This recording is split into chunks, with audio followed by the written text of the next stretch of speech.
안녕하세요. 저는 15년 차 유부녀입니다.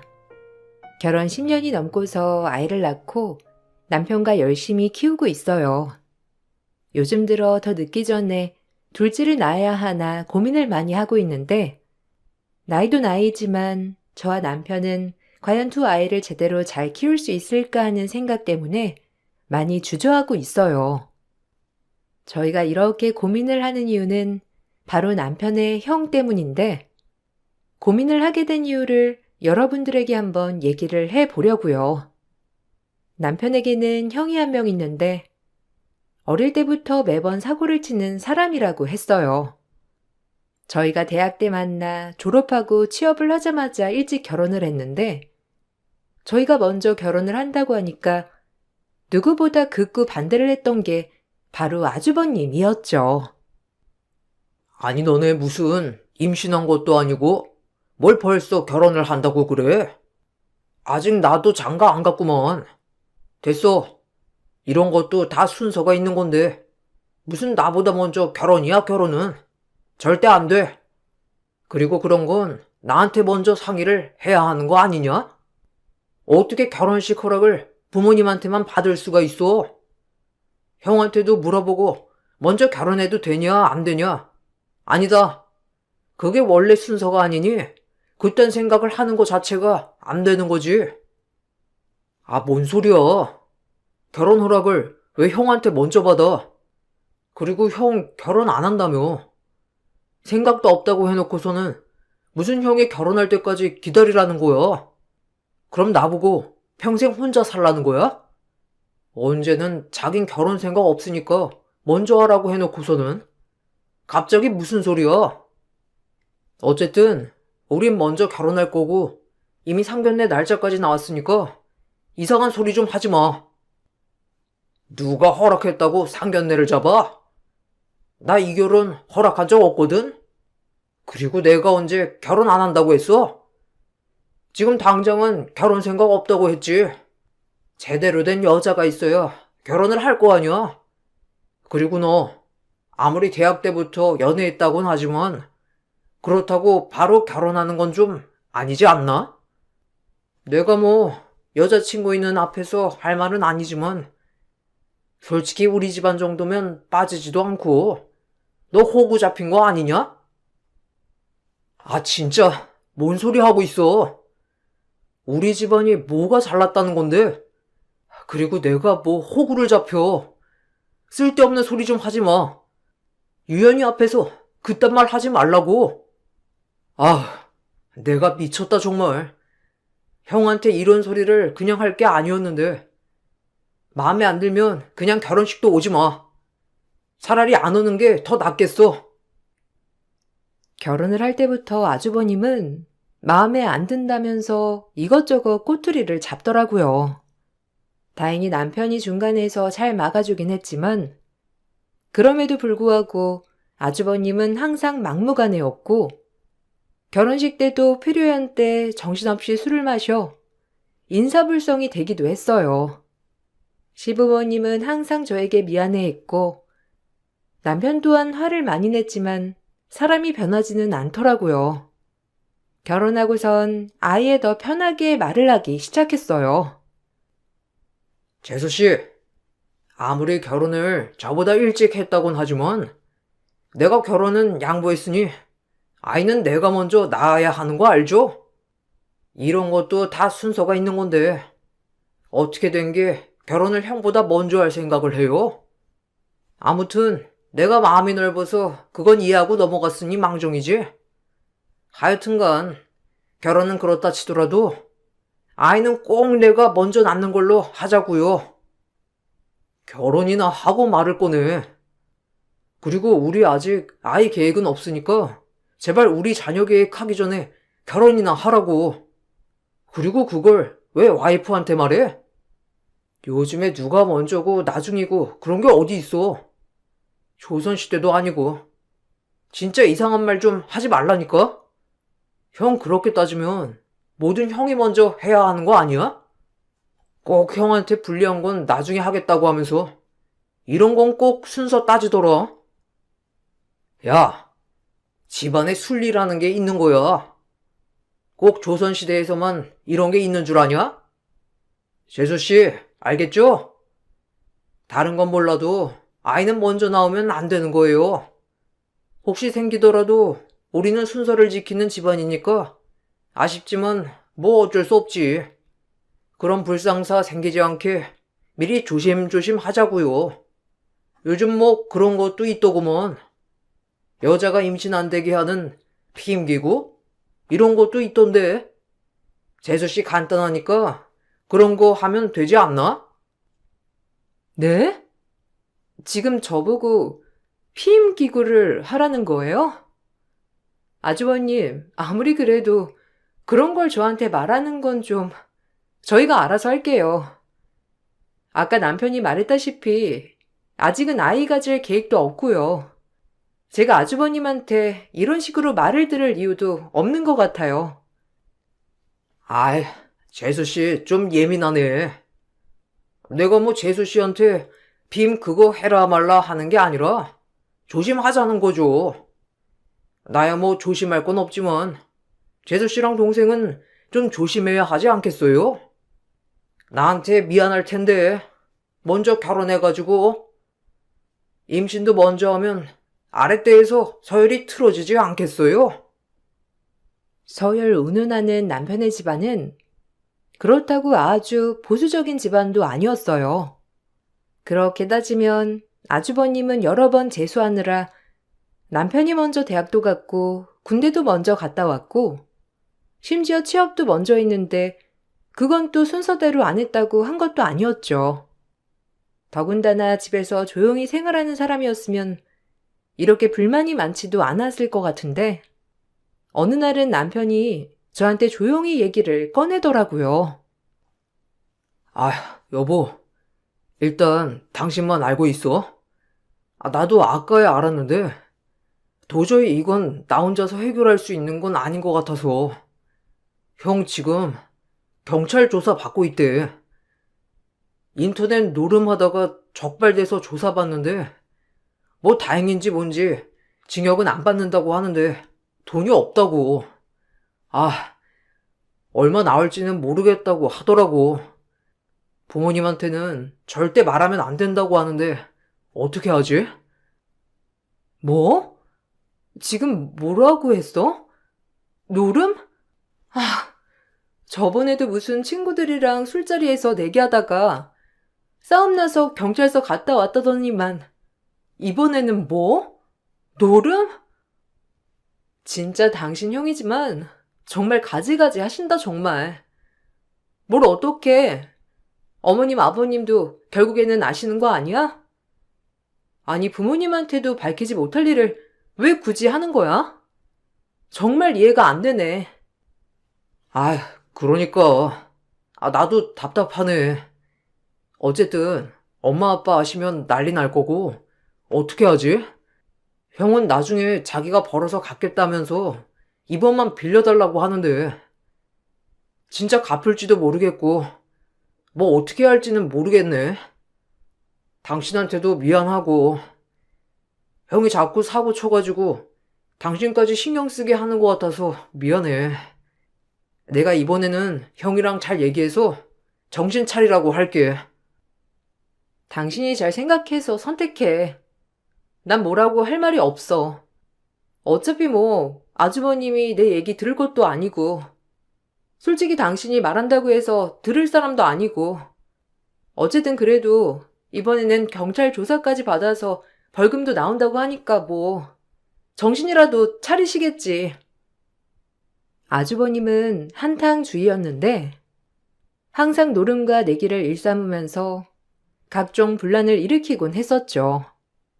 그러면서 직장도 이곳저곳 전전하며 1년 이상을 다니지 않으셨고 한 번 직장을 쉴 땐 6개월 이상 쉬기도 했어요.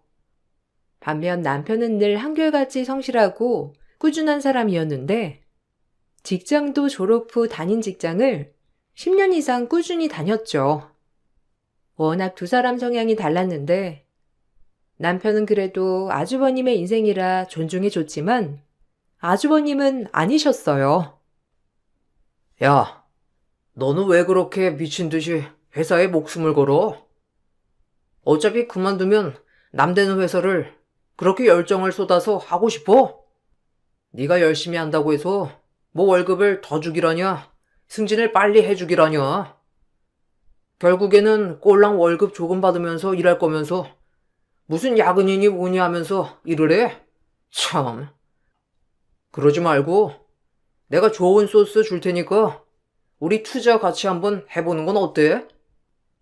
난 투자는 별로야. 내 스타일도 아니고. 그리고 난 회사 좋아해. 우리 회사에서 일하는 것도 재미있어. 그리고 내가 열심히 하는 거에 대한 보상이 없긴 왜 없어. 나중에 성과급으로도 나오고 승진할 때도 다 참고해서 승진하는 건데. 주변에서는 그래도 내 승진이 빠른 편이라고 다들 칭찬하는데 형만 그런다니까? 그러고 보니 형은 이번에 면접 갔던 곳에서 출근하라고 한 거 아니었어? 아, 거기? 월급이 고작 그 정도로 뭘 하겠냐? 차라리 투자해가지고 한 번에 연봉 받는 게 낫지. 아침 9시까지 출근하고 야근도 많다고 하는데 나 그런 곳에서 일 못하는 거 알잖냐. 재수씨, 재수씨가 우리 종수한테 뭐라고 하는 거 아니에요? 애도 좀 쉬고 싶은데 재수씨가 하도 뭐라고 하니까 직장에 짱 박혀 있는 거 아닌가? 제가요? 제가 그러라고 해서 그럴 사람도 아닐 뿐더러 남편은 자기 회사 얼마나 애정 갖고 일하는데요. 아주버님은 남편 보면 대단하다고 생각은 안 드세요? 저도 이직해서 그런가 한 직장에 이렇게 계속 오래 근무하는 거 보면 남편 대단하다고 생각 드는데. 대단하긴 미련한 거죠 뭐. 저렇게 열심히 해가지고 뭐 누가 사장이라도 시켜준대요? 그냥 미련한 거지. 월급 주는 만큼 대충 일하다가 눈치 보고 그만두고 그러면 되는 걸. 쟤는 쓸데없이 저런 거에 집착하는 거죠 뭐. 지가 좋다는데 어쩌겠어요?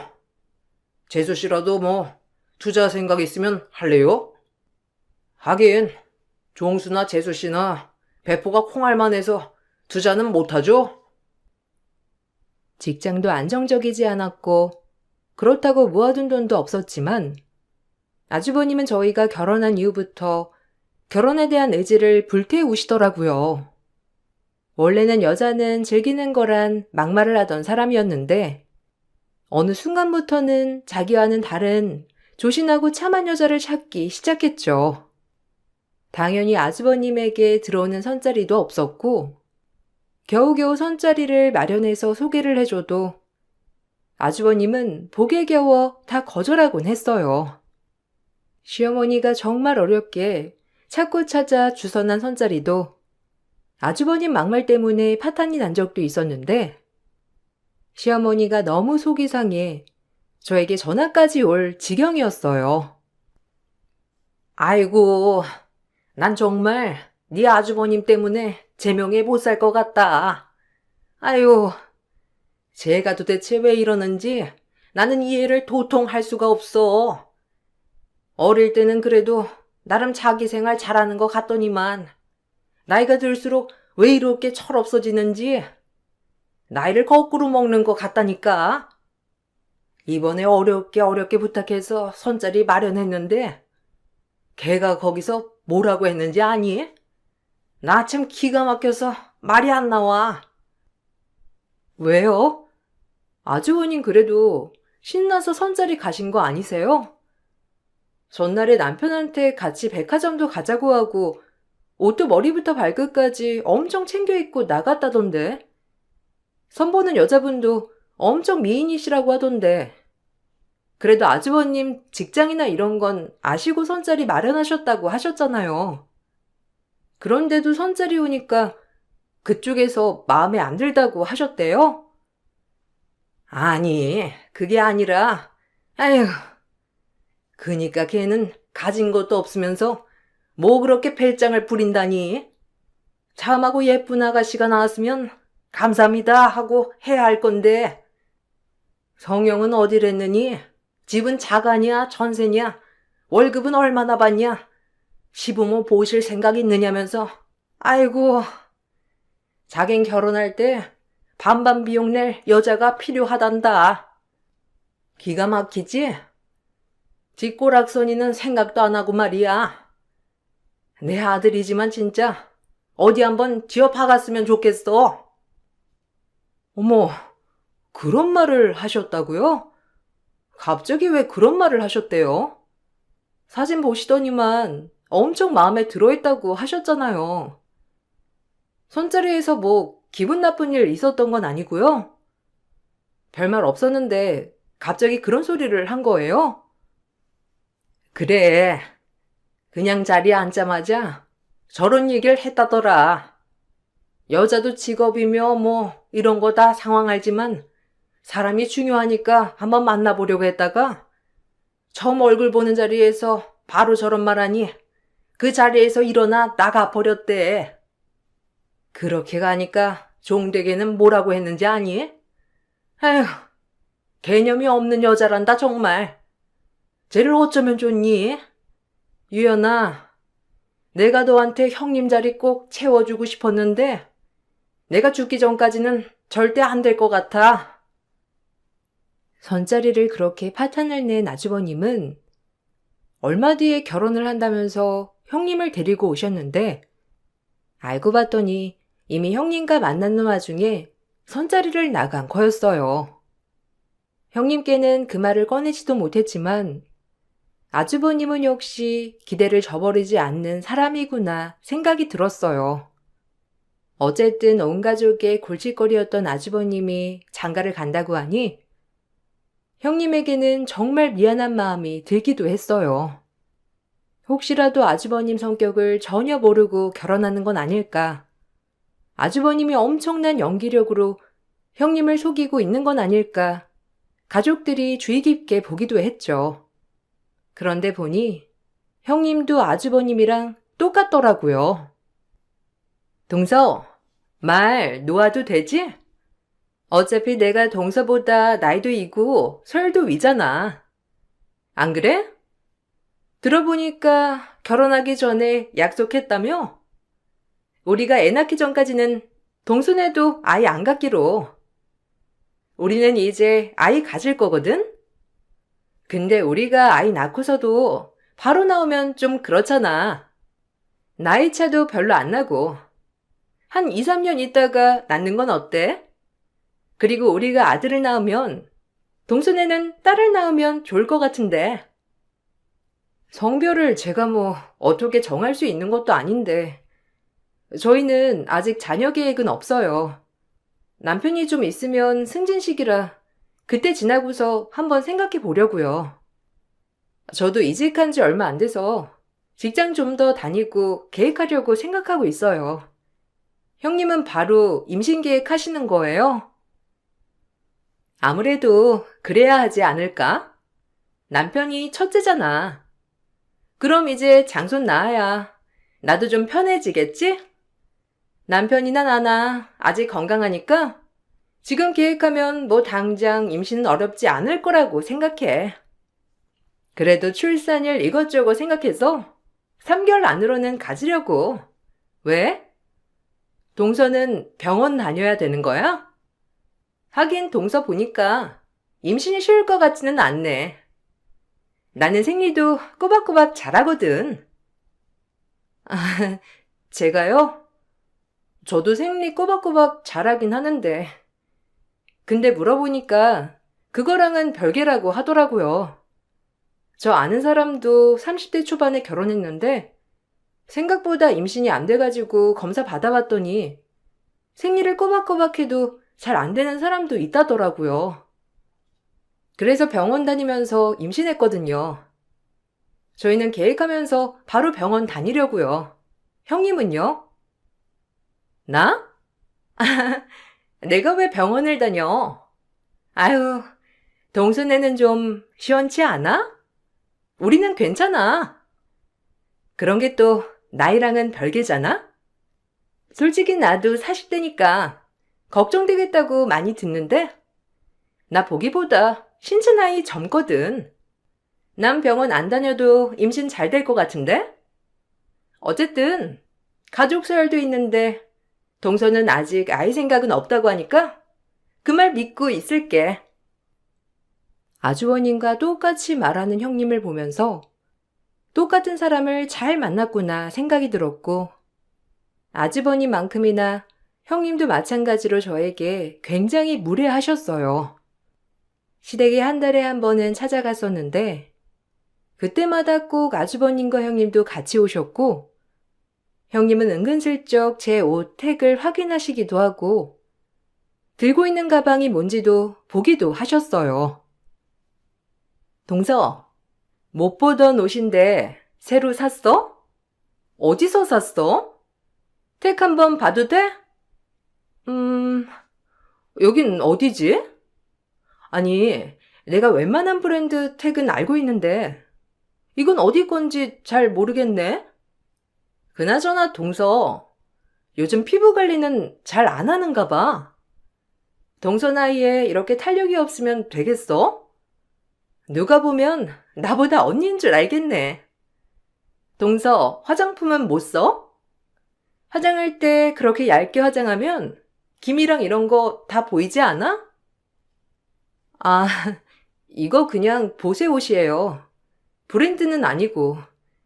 그리고 화장품은 그냥 이것저것 잘 맞는 거 쓰고 있어요. 제가 화장을 많이 하는 편은 아니라서요. 요즘 좀 일이 바빠서 그런지 피부가 좀 푸석푸석하죠? 그래, 피부가 너무 푸석푸석하네. 에이, 동서는 옷이라도 좀 좋은 거 입고 다니지.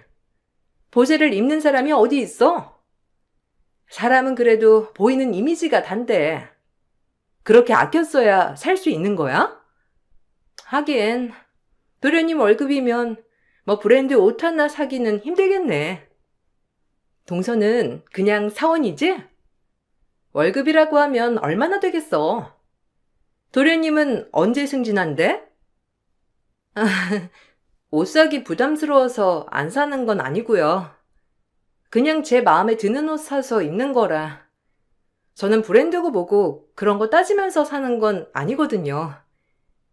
그리고 이번에 남편 승진했어요. 주변에서는 그래도 빨리 승진하는 편이라면서 말하더라고요. 그래? 뭐 그래봤자 직장인 월급 얼마나 오르겠어. 동서도 참 힘들겠다. 조그만 월급 아껴 쓰려면 그럴 수밖에 없긴 하겠네. 동서, 그러지 말고 나중에 우리 집에 좀 와. 나 안 입는 옷들도 많고 버리는 것도 많거든? 차라리 동서 나눠주는 게 낫겠어.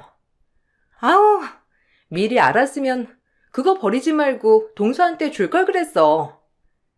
브랜드도 없는 옷 입고 다니는 거 보니 짠하네.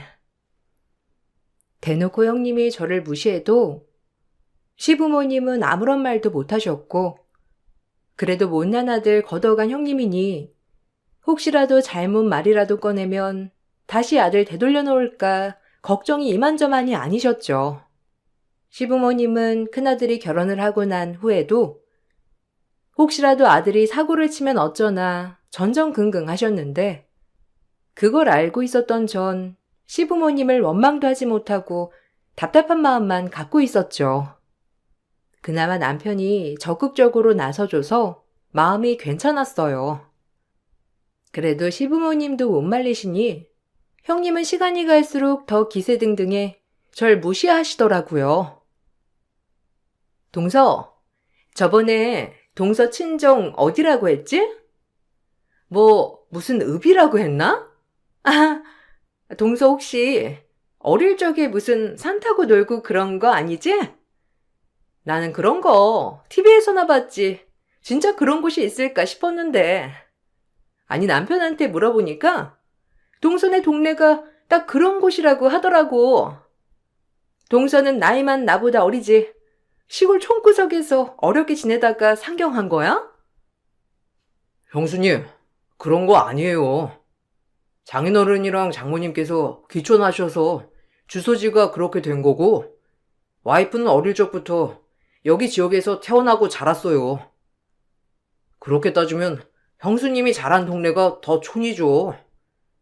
이 사람은 어릴 때부터 백화점이며 뭐며 다 다니면서 다녔는데요, 뭘. 형수님이야말로 수학여행으로 놀이동산 처음 가보시고 그런 거 아니세요? 아니, 나야. 나이가 있으니까 그럴 수 있다지만, 동서는 솔직히 저보다 나이도 어리잖아요. 동서랑 나랑 그렇게 비교하면 안 되죠. 동서, 그럼 이 과일 먹어봤어? 용가라는 건데, 혹시 처음 본 건 아니지? 아유, 내가 동선에 친정에 이런 과일을 좀 보내드려 봐야 되겠다. 촌에 사시는 분들은 그런 거 많이 안 먹어보셨을 거 아니야. 아니, 형수님, 제가 뭐라고 했어요?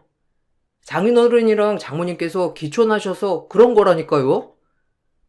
와이프 대학 가기 전까지 이 지역에서 생활했다고요. 형수님 근데 너무 저희 와이프한테 관심이 많으신 것 같아요. 저번부터 자꾸 와이프 촌 출신이냐면서 말하는 거 보니까 근데 그런 거 아니에요.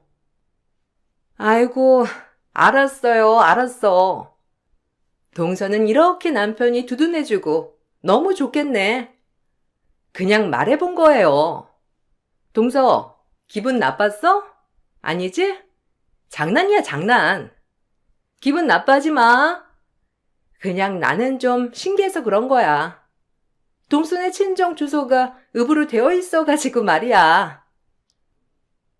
형님은 매번 저를 어떻게든 무시하려고 혈안이셨고, 저나 남편은 그런 형님 태도가 너무 기분이 나빴지만, 그 누구 하나 말리지 않으니 뭐라 할 수도 없었어요. 시간이 흘러 저희는 아이 계획을 갖고 임신을 하게 되었고, 그 소식을 듣고선 집으로 누군가 바로 달려왔는데, 바로 아주버님이셨답니다. 재수씨, 내가 누누이 말했잖아요. 아니, 우리 한 약속은 어떻게 하고선 이렇게 대책 없이? 재수씨, 임신했다는 소식 듣고 와이프가 하루 종일 울고 있는 거 알아요? 당장 가서 재수씨가 사과해요. 내가 뭐라고 했어요? 우리 아이 낳을 때까진 아이 갖지 않기로 약속했잖아요. 아니, 어떻게 약속을 안 지켜? 사람이 순서가 있지. 그걸 왜 와이프한테 말해? 그리고 와이프가 뭘 잘못했다고 가서 사과를 해? 형이 더 이상해. 아니, 아이가 안 생기면 병원 가서 왜 안 생기는지 알아야 할 거 아니야. 원인을 찾던지 도움을 받던지 그래야지. 아무것도 안 하면서 임신을 바라면 뭐가 돼? 형 결혼한 지 5년이고 우리도 벌써 10년이 넘었어. 이제 언제 아이 낳을 수 있을 거라고 생각하는데? 여기까지 와서 쓸데없는 소리 하지 말고 같이 병원이나 가봐. 우리가 왜 병원을 가봐? 아이는 원래 자연스럽게 생기는 거야. 니들이 그렇게 욕심내서 순서를 안 지키니까 자연스럽게 생기려던 아이도 니들 때문에 안 생기는 거라고. 그니까 재수씨도 가서 와이프한테 사과해요. 와이프가 얼마나 임신 기다리고 있는데 원래 자연순리를 어기면 벌 받는 거예요. 우리가 먼저 임신해야 하는 걸 그쪽에서 먼저 해버리니까 임신이 되겠어요? 얼토당토하지 않는 말을 하는 아주버님을 보면서 너무 기가 막혔고 남편은 크게 화를 냈어요. 남편이 분노하며 화를 내자 다행히 아주버님은 집으로 가셨지만 그 뒤로 저희 아이가 아들이라는 소식을 들었을 때 출산을 했을 때 모두 형님은 오열하며 알아누웠다고 하더라고요. 정말 황당한 일이었고 저나 남편은 아주버님과 형님 내일을 되도록이면 마주치고 싶지 않았어요. 시부모님도 항상 두 사람이 분란을 일으키니 저희에게 매번 사과하셨죠. 그렇지만 따로 시부모님을 만나뵈려고 해도 꼭 그럴 때마다 어떻게 알았는지 나타나서 사람 속을 뒤집어 놓더라고요. 아들은 엄마 머리 담는다던데 우리 재수씨는 어떻게 하나? 우리 조카 공부는 글렀네 글렀어. 우리가 아들 낳으면 당연히 머리 똑똑했을 텐데. 재수 씨 나중에 조카 키우려면 고생 좀 하겠어요. 머리라도 좋아야 나중에 사회 나가서 생활이라도 제대로 하지. 에휴. 진짜 형, 이딴 식으로 말할 거면 우리 다신 좀 보지 말자. 형, 우리가 형네 피하는 거 몰라? 어떻게 사람 앞에다 두고 그런 말을 할 수가 있어? 내가 나중에 형네 자식 보고 엄마 머리를 닮았다느니 어떠느니 하면 기분 좋겠어? 초등학생도 아니고 무슨 그딴 말을 해? 엄마랑 아버지도 그래요. 형이 이렇게 말하면 부모로서 뭐라고 말을 해야지. 입 꾹 다물고 아무 말도 안 하면서 나중에 뒤에서 우리한테 미안하다고 하면 끝이에요? 너 지금 무슨 말버릇이야? 어른이 무슨 말을 하면 내내하고 받아들여야지. 뭐? 형한테 그딴 말? 이게 정말 버르장머리가 없어졌네. 결혼하더니만 애가 맛이 갔어. 너 언제부터 형한테 이렇게 소리를 질렀다고 그래? 정신을 못 차리고 있어 진짜. 하긴 니들이 정신이 있는 애들이면 지금 이 사달이 낫겠냐? 여보, 너무 화내지 마. 당신이 차마 어린이잖아. 원래 첫째가 좀 고단한 편이지. 동생들이야 뭘 알겠어. 그냥 지들이 하고 싶은 대로 사는 거고. 당신이 좀 참아. 그리고 부창 부술하잖아. 그 아내의 그 남편. 이게 같이 살면서 따라갈 수밖에 없더라고. 이날을 마지막으로 결국 시댁에 다 같이 모여서 밥을 먹는 일이 멈췄어요. 한동안 아주버님과 형님을 마주하지 않으니 정말 살 것 같더라고요. 그때쯤에 시부모님도 이제는 당신들 인생을 살고 싶다면서 기촌을 하겠다고 선언을 하셨어요. 남편이나 저나 기촌 정보도 알려드리면서 집을 어떻게 구하는지 알아보고 있었는데 뜬금없이 아주버님이 집까지 찾아오신 적이 있었어요. 니들 이렇게 니들끼리 잘 사는 건 보기 좋다마는 그래도 효도는 해야 하는 거 아니냐? 아무리 생각이 없다고 해도 집에 와서 밥도 좀 먹고 가족끼리 도란도란 얘기도 나눠야 부모님도 마음이 편하시잖아. 이번에 기촌하겠다고 한 건 들었지? 그래도 우리가 자식인데 생활비를 드리진 못해도 집이라도 구해드리거나 지어드리거나 해야 하는 거 아니냐? 굳이 집을 지어드릴 필요가 뭐가 있어. 시골로 가시겠다고 결정되면 지금 살고 있는 집 전세를 주던지 팔던지 해서 가면 되는 건데 아직 지역도 결정을 못했고 아마 결정하시면 집 내놓거나 하실 것 같던데 그걸로 새로 집 짓거나 구하면 되지 뭐. 뭐? 그걸 왜 팔아? 그 집은 나한테 유산으로 줘야 하는 건데 그걸 팔면 난 유산으로 뭘 받는데? 그거 원래 내 거야. 두 분 다 돌아가시면 내 건데 그걸 왜 팔아? 집은 일단 그냥 두고 생활비는 그래도 모아두신 돈으로 하실 테니 우리가 집이라도 구해드리면 되지. 뭐 원룸 하나 구해드리면 되나? 뭐? 지금 원룸이라고 했어? 아무리 두 분이라고 하시지만 원룸에서 어떻게 지내? 그리고 기촌하려면 시골집 구해야 하는 건데 무슨 원룸은 구한다고? 그리고 지금 부모님 사시는 집 꼭 형한테 유산으로 물려주라는 법도 없고 그걸 처분하든 뭐라든 그건 부모님이 알아서 할 일이지 우리가 관여할 건 아니야. 이런 소리 할 거면 찾아오지 마. 그 와중에 자신 유산을 챙기는 아주버님을 보면서 남편은 너무 어이없어 했고 세상 이렇게 이기적일 수가 있는 사람들이구나 싶었죠. 그러던 어느 날 남편이 진급을 하게 되었고 시부모님도 기촌을 결심하셔서 겸사겸사 다 같이 모여 외식을 하기로 했어요. 다들 즐겁게 식사를 하고 있는데 형님이 황당한 말을 꺼내기 시작했죠. 동서, 이젠 좀 살림 좀 나아지겠다. 아닌가? 우리는 뭐 아직 자식도 없고 둘이서 먹기 부족하진 않은데 동선에는 자식도 있고 여러모로 나가는 돈도 많잖아. 동서 안 그래도 브랜드도 없는 옷 입고 다니는 거 내가 내내 마음에 걸리고 그랬는데 그래도 이제는 브랜드 옷 하나쯤은 살 수 있을 정도는 되려나? 가만 보자. 도련님이 원래 직급이 뭐였죠? 대리였나? 그렇지. 이제 과장 되는 거니까 아마 대리지. 내가 그러게 뭐라고 했어. 한 회사에 뼈를 묻어봤자 뼈가루만 되지 뭐가 되진 않는다니까. 회사에서 고작 사원한테 사장이라도 되라고 자리 하나 주겠어? 에휴, 내가 이래가지고 답답했다니까. 얘가 어릴 때부터 희한한 고집이 있어. 봐봐. 결혼도 오래 연애해서 결혼한 거. 여자도 이 사람 저 사람 만나보라고 그렇게 말했는데. 아유, 그러게. 원래 이것저것 많이 해봐야 사람이 좋은 선택도 하고 그러는 건데 도련님은 잘 그런 거 모르는가 보다. 어쨌든 과장이라니.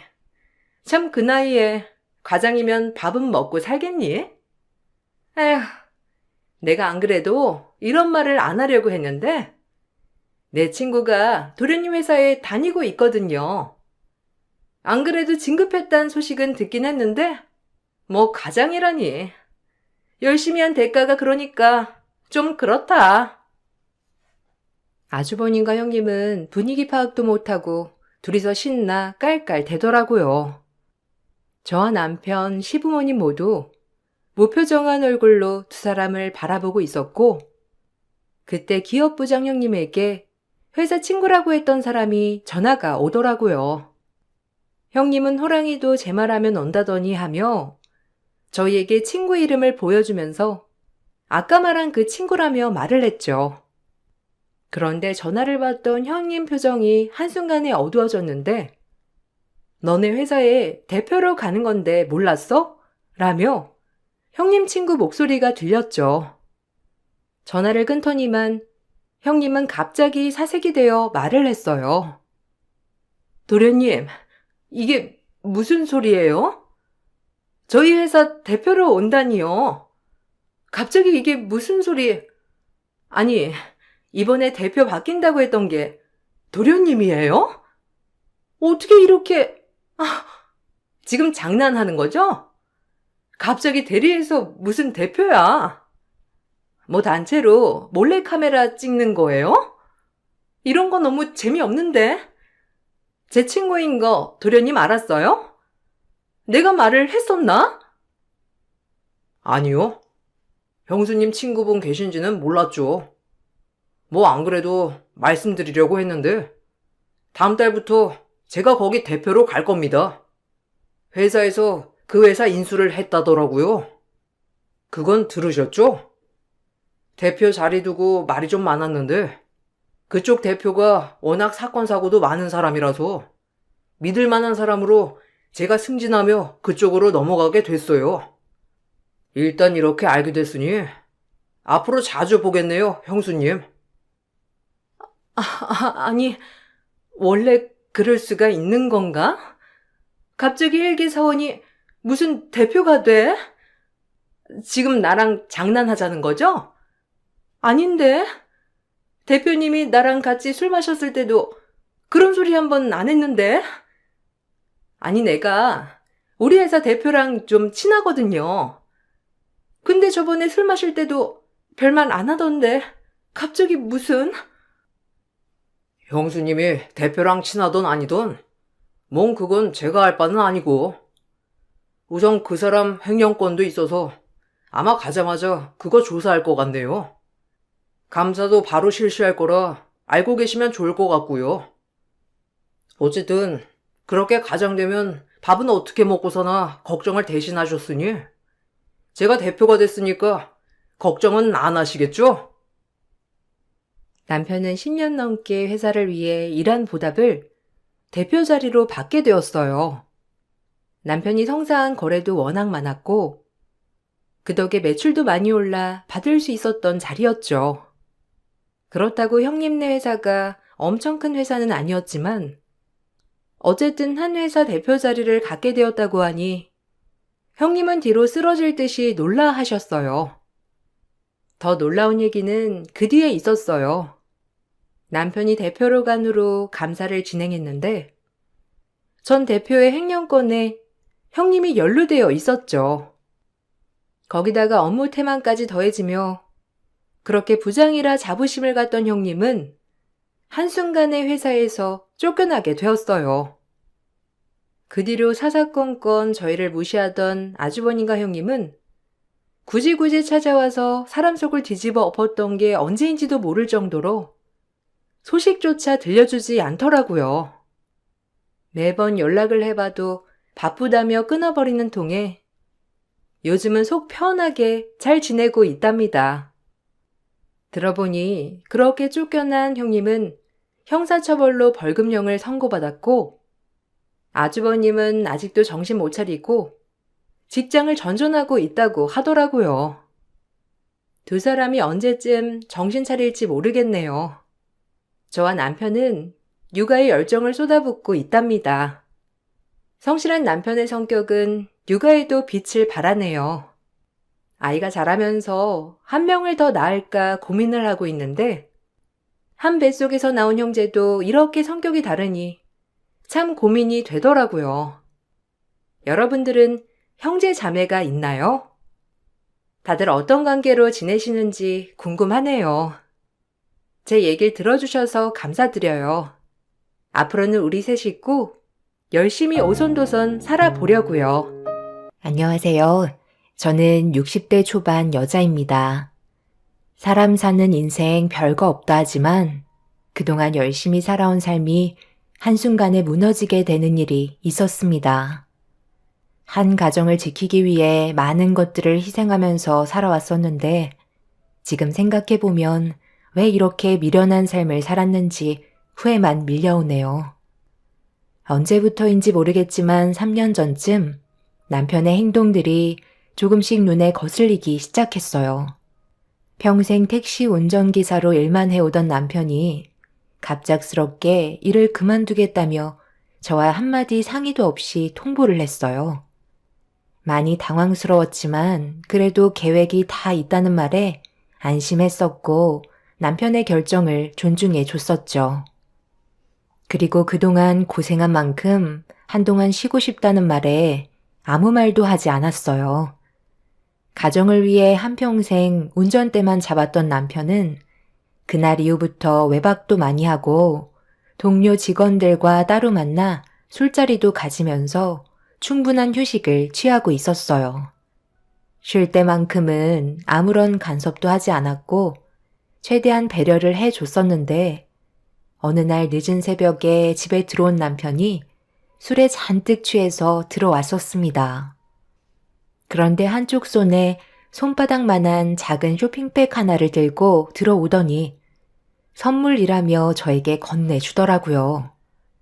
남편에게 선물을 받아본 건 그날이 처음이라 많이 당황스럽기도 했었고 비록 만취 상태였지만 항상 저를 생각하고 있다는 남편의 모습에 고마웠어요.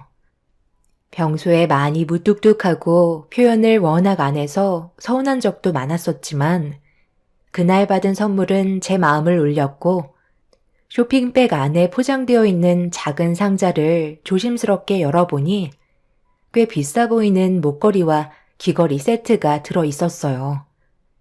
그날은 저에게 너무나 행복한 날이었고 평생 잊을 수 없는 순간이었죠. 그렇게 다음날 아침에 남편이 일어나는 시간에 맞춰 해장국을 준비한 뒤 전날에 선물해준 목걸이와 귀걸이를 착용했어요. 엄마, 못 보던 건데 목걸이랑 귀걸이 사셨어요? 꽤 비싸 보이는 것 같은데? 혹시 아빠가 선물해 주신 거예요? 너희 아빠가 어제 선물이라면서 건네주더라고. 지금까지 살면서 선물이라곤 한 번도 받은 적이 없었는데 마음의 준비가 되지 않은 상태에서 받아서 그런지 엄청 당황했다니까. 엄마 어떤 거 같아? 잘 어울리니? 아빠가 무슨 바람이 들었길래 엄마한테 선물을 다 해주는 거야? 혹시 엄마한테 잘못한 거라도 있는 거 아니야? 아침 일찍 일어난 딸은 남편에게 선물 받은 목걸이와 귀걸이를 바라보면서 부럽다는 듯 바라보고 있었어요. 그렇게 대화를 주고받던 도중 남편이 방문을 열고 나오길래 아침상을 내어주고 있는데 딸이 저한테만 선물해주고 자기한테는 아무것도 해주지 않아서 서운하다는 말을 꺼내자 남편이 무슨 말이냐며 되물었어요. 그러자 딸이 제 몸에 걸려있는 목걸이와 귀걸이를 가리키며 어제 상황에 대해 딸이 대신 설명해주자 남편은 기억이 나지 않는 듯 제 몸에 걸려있던 목걸이와 귀걸이를 유심히 바라보더니 갑자기 얼굴빛이 안 좋아지기 시작했어요. 어제 당신이 나한테 선물이라면서 목걸이랑 귀걸이가 포장되어 있는 상자를 건네줬잖아. 어제 기억 안 나? 아빠, 엄마한테 준 선물 혹시 엄마 게 아니라 다른 사람 거야? 그런 건 아니지? 그냥 술 먹어서 갑자기 기억이 나지 않는 거지? 아, 이제야 생각이 났네. 내가 지금 술이 덜 깨서 제정신이 아니다. 어제 오는 길에 그동안 고생만 한 당신한테 해준 게 하나도 없는 것 같아서 미안한 마음에 선물 하나 해주고 싶었어. 어때? 마음에 들어? 나는 잘 어울리는 것 같은데? 남편은 그동안 없이 살면서 고생한 저에게 소홀했던 것들이 마음에 걸렸다며 제 마음을 선물로 위로해 주었습니다. 그리고 남편은 그간 푹 쉬었는지 일자리를 구하게 됐다면서 그동안의 택시 운전 경력으로 면접을 보게 되었는데 꽤 높은 위치에 있는 집안의 운전기사로 들어가게 되었다는 말을 꺼내었어요. 며칠 뒤 바로 출근하게 될 것 같다며 또 다른 시작을 알려주었습니다. 남편과 함께 가정을 꾸리며 살면서 믿고 따라갔었기 때문에 크게 신경 쓰지 않았었어요. 그렇게 며칠 뒤 남편은 운전기사로 새로운 일자리에 취직을 하게 되었죠. 월급도 택시 일을 할 때보다 훨씬 더 많이 받을 수 있었고 퇴근 시간 또한 거의 일정해서 정말 괜찮다고 생각하게 되는 직업이었습니다. 택시 일을 할 때는 그래도 하루에 정해놓은 목표 금액이 있어서 늦은 시간까지 운전대를 잡았었는데 새롭게 시작한 일은 장점만 있지 단점은 발견하지 못했었죠. 남편도 새롭게 시작한 일자리에 만족하는 듯 불평 한마디 없이 잘 다니고 있었습니다. 그렇게 별탈 없이 화목한 가정을 유지하고 있던 어느 날, 오래간만에 가족들끼리 영화관에서 영화를 보려 했었는데 남편이 그날 일정이 많이 바빠서 함께하지 못할 것 같다는 말에 어쩔 수 없이 제 딸과 단둘이 영화를 보게 되었었죠. 그런데 영화 시작 시간에 맞춰 딸과 함께 극장에 들어가려 하는데 한쪽 편에서 영화가 끝이 났는지 사람들이 줄지어 나오길래 무심코 그쪽을 바라보던 도중 두 눈을 의심할 수밖에 없는 충격적인 상황이 눈앞에 펼쳐지게 되었어요. 너무 놀라 그 모습을 뚫어지게 쳐다보고 있는데 제가 한 곳을 응시하며 극장에 들어가지 않자 딸도 같은 곳을 보게 되었고 저와 같은 충격을 받았는지 입을 다물지 못하고 있었어요. 딸은 일이 바쁘다고 해놓고 가족들과의 약속을 깨버린 남편이 다른 여자와 극장에서 영화를 보고 나오는 모습에 화가 치밀었는지 걸어 나오고 있는 남편과 여자를 향해 뛰어갔습니다. 아빠, 지금 여기서 뭐 하시는 거예요? 일이 많이 바쁘다고 하셔놓고 왜 다른 여자랑 극장에서 걸어 나오는 거예요? 나랑 같이 올 수 없어서 안 보겠다더니 둘이서 영화 보러 온 거야? 지금 들어가 봐야 하는 거 아니야? 벌써 시작했을 것 같은데? 지금 아빠랑 옆에 계신 여자분과 극장에서 나오는 거 두 눈 뜨고 똑바로 봤는데 뭐가 그리 당당해요? 아빠 지금 바람 피우는 거예요? 말 조심하지 못해? 내가 얘기했지? 업무 중이라 같이 할 수 없을 것 같다고 했었잖아. 당신이랑 혜진이 너는 아빠 못 믿어? 인사드려라. 내가 모시고 있는 대표님이셔. 내가 대표님 댁 운전기사를 담당하고 있다.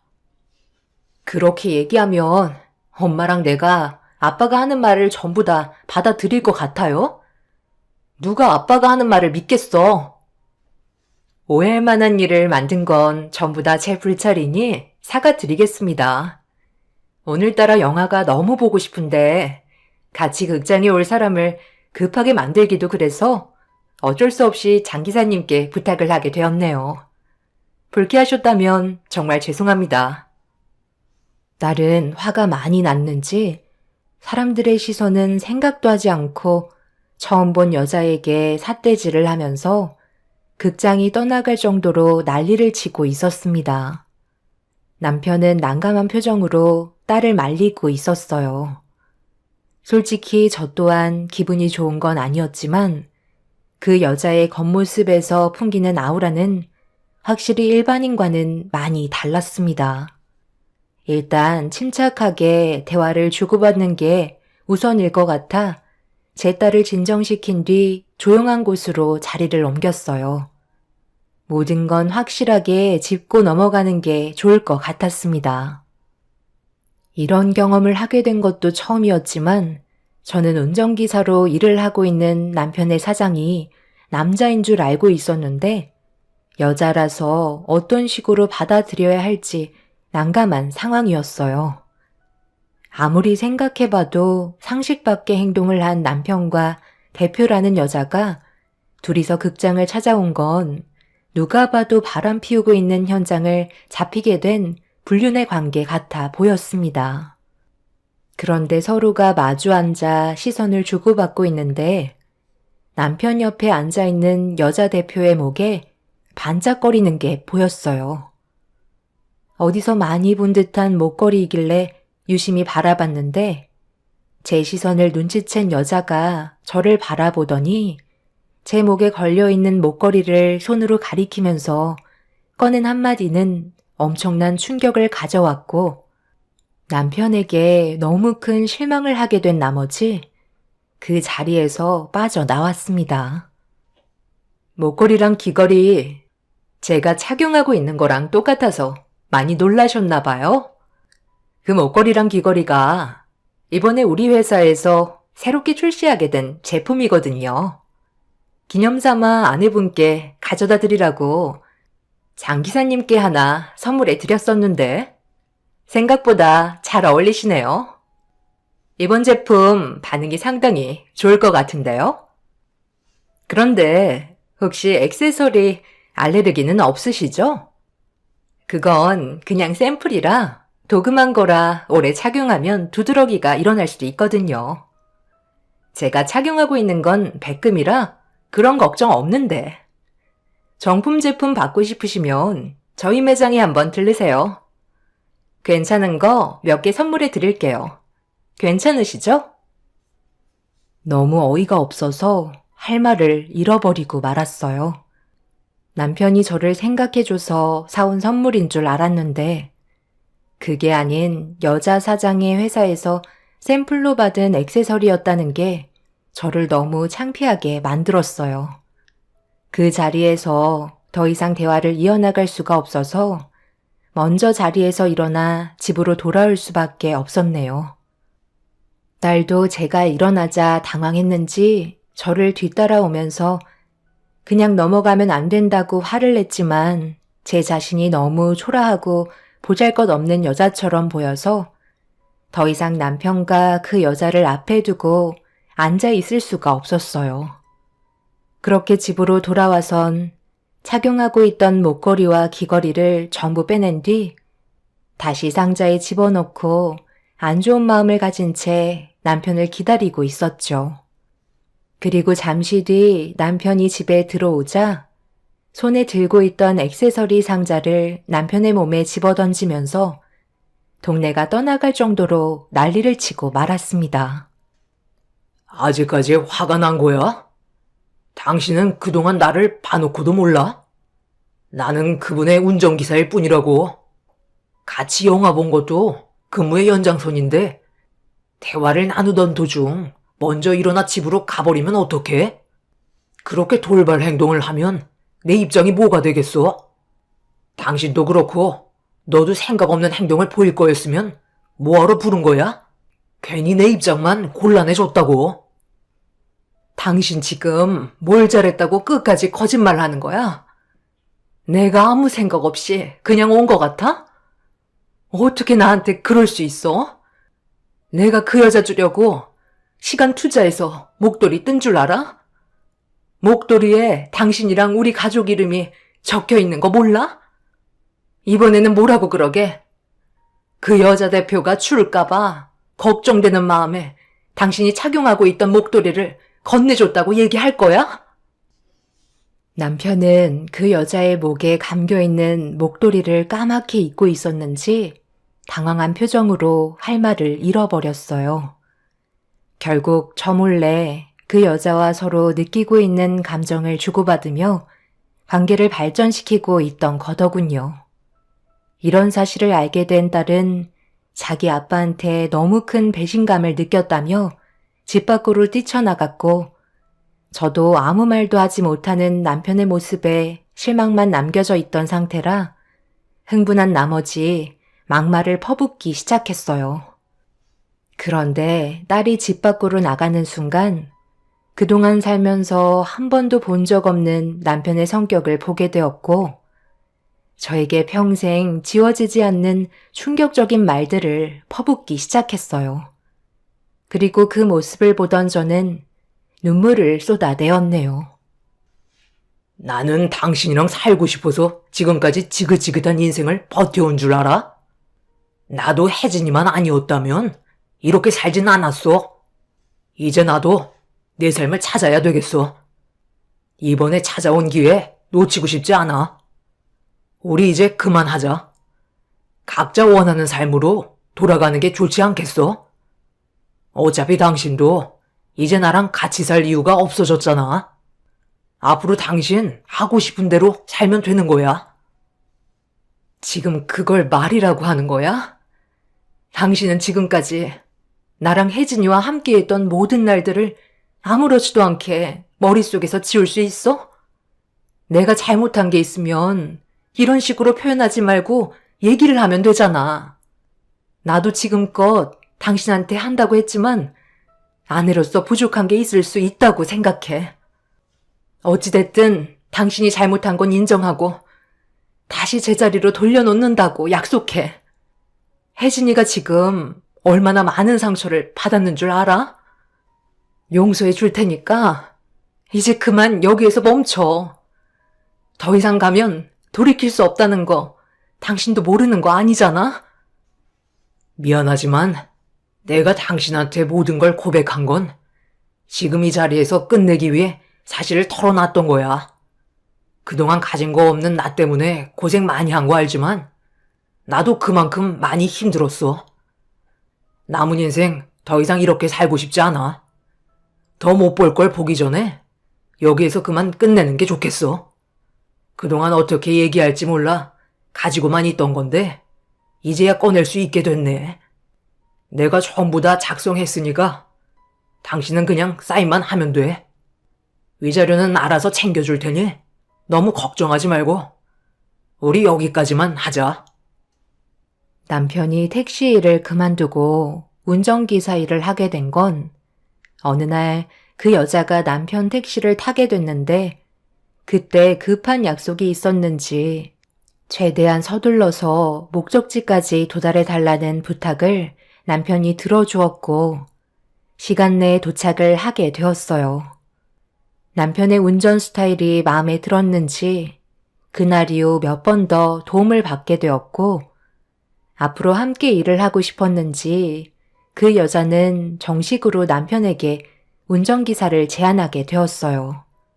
조건이 나쁘지 않다고 생각했던 남편은 제안을 받아들이면서 그 여자 밑에서 일을 하게 되었죠.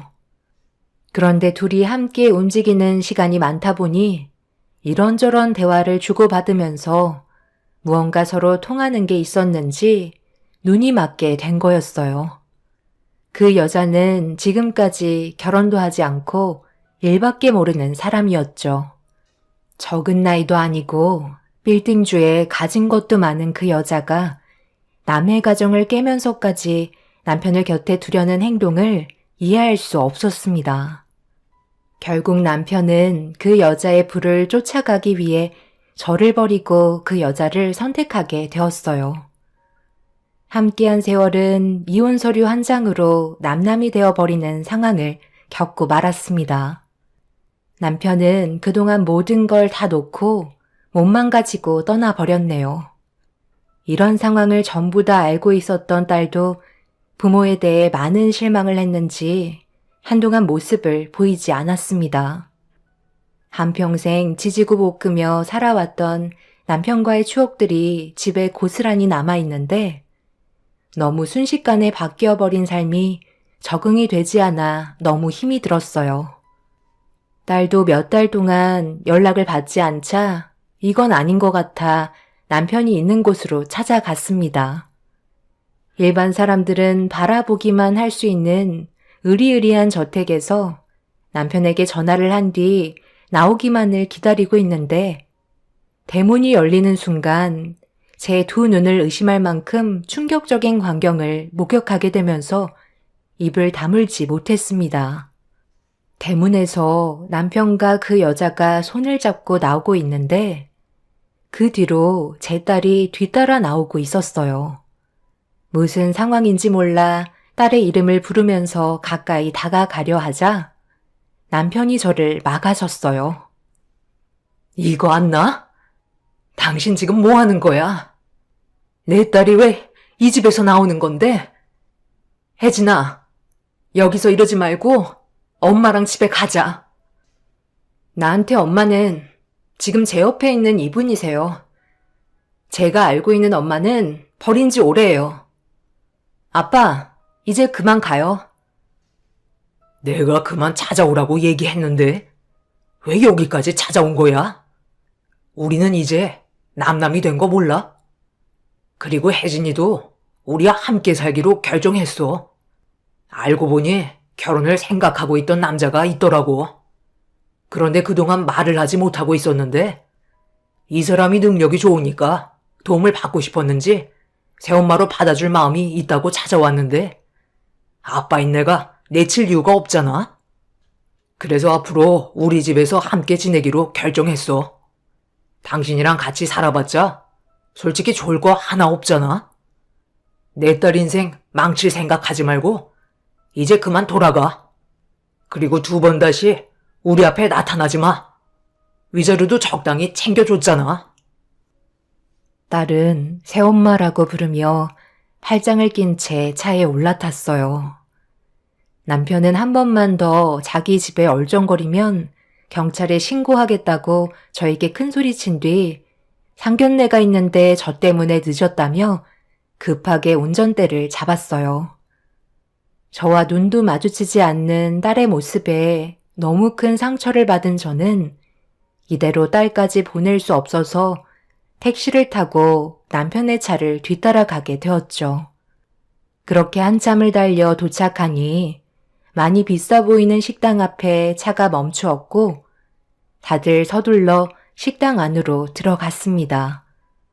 저도 그 뒤를 따라 식당 안으로 발을 들인 뒤 양가 집안이 모여있는 자리로 조심스럽게 걸음을 넘겨 상황을 살피며 딸과 대화할 수 있는 타이밍을 기다리고 있는데 양가 집안이 인사를 주고받은 뒤 좌석에 앉으려던 순간 혼사가 삽시간에 파투가 나고 말았네요. 그동안 혜진이한테 말로만 들었었는데 이렇게 직접 얼굴을 뵙게 되니 듣던 대로 인물이 상당히 좋으시네요. 사돈어른 얼마 받으셨어요? 괜찮아요. 저희가 다 알고 있으니까 얘기해보세요. 사부인한테 얼마 받기로 하신 거죠? 그게 무슨 말씀이신지? 갑자기 이해할 수 없는 말을 하시니 많이 당황스럽네요. 혜진아, 사돈분들이 뭐라고 하시는 거니? 아빠, 왜 당황하고 그래? 뭐 찔리는 거라도 있어? 어머님께서 물어보시잖아. 아빠 얼마 받았냐고. 있는 그대로 말씀하신 거잖아. 저희가 알아들을 수 있게 설명을 해 주셔야죠. 다짜고짜 자리에 앉자마자 이 사람한테 이해할 수 없는 말로 당황하게 만드는 건 실례 아닌가요? 설마 정신적으로 모자란 집안은 아니시죠? 이런 자리는 기본적으로 가벼운 인사로 시작해야 되는데 다짜고짜 이 사람한테 얼마 받았냐고 상견례와 연관도 없는 말을 하시니 저희 입장에서는 상당히 불쾌하네요. 뭐 찔리는 거라도 있어요? 도대체 뭐가 불편한데요? 제가 봤을 때 아버님, 어머님께서 오히려 지금의 상황이 불편하실걸요? 혜진이 너 지금 뭐 하는 짓이야? 상견례가 장난인 줄 알아? 너희 엄마랑 갈라선 것 때문에 이렇게 나오는 거야? 아빠, 왜 흥분하고 그러세요? 정말 뭐 있는 거 아니에요? 엄마랑 이혼하신 걸 이 자리에서 얘기하실 필요는 없는 거잖아요. 언제까지 숨기실 생각이시죠? 지금 아빠 앞에 앉아 계신 이분들이 누구신지 정말 모르시는 거예요? 아빠가 이분들의 가족 중 한 명을 뺑소니 쳤잖아요. 그래서 아직까지 병원에서 깨어나지 못하고 있는 상태라고요. 그리고 대표님도 그 차량에 같이 타고 있었던 거 제가 모를 줄 알았어요? 두 분이서 무덤까지 가지고 갈 생각이셨다면 입 밖으로 꺼내지 마셨어야죠. 딸의 충격적인 한마디에 입을 다물지 못했었어요. 남편이 그 여자의 운전기사로 일을 하던 도중 바쁜 일정을 마치고 늦은 저녁 시간이 돼서야 돌아가고 있는데 저녁도 안 먹은 터라 집으로 가던 도중 횟집이 있어서 같이 식사를 하게 되었고 여자는 술을 마셨지만 남편은 술을 마시지 않은 상태에서 다시 집으로 돌아가던 도중 술에 취한 대표가 뒷자리에서 남편에게 스킨십을 해오다가 앞을 제대로 안 보고 달리던 도중 쿵 하는 소리와 함께 길을 건너고 있던 사람과 충돌하게 되는 충격적인 사고가 있었습니다. 사고를 당했던 남자는 친구들과 낚시를 하던 도중 필요한 물건을 가져오려고 숙소로 향하는데 남편이 앞을 제대로 못 본 탓에 사람을 치게 된 거였죠. 그 순간 대표는 모든 걸 잃게 될지 모른다는 두려움에 서둘러 현장에서 벗어나자는 말에 남편과 함께 도망치게 된 거였어요. 주변에 CCTV가 없던 터라 뺑소니범을 잡는데 어려움을 겪고 있는 상황이었고 그 여자는 남편에게 비밀을 유지하는 조건으로 저와 이혼을 하고 자신과 평생 함께 지내면 가지고 있는 재산을 마음대로 쓸 수 있는 조건을 내밀었어요. 눈 밖으로 벗어나면 남편이 자수를 하게 될지 모른다는 불안감 때문에 함께 하길 원했었죠. 남편도 골치 아픈 일로 경찰서에 들어가고 싶지 않았는지 그 여자의 조건을 받아들였고 남편은 저에게 온갖 상처되는 말들로 이혼을 하게 만든 뒤 그 여자와 함께 살게 되었던 거네요.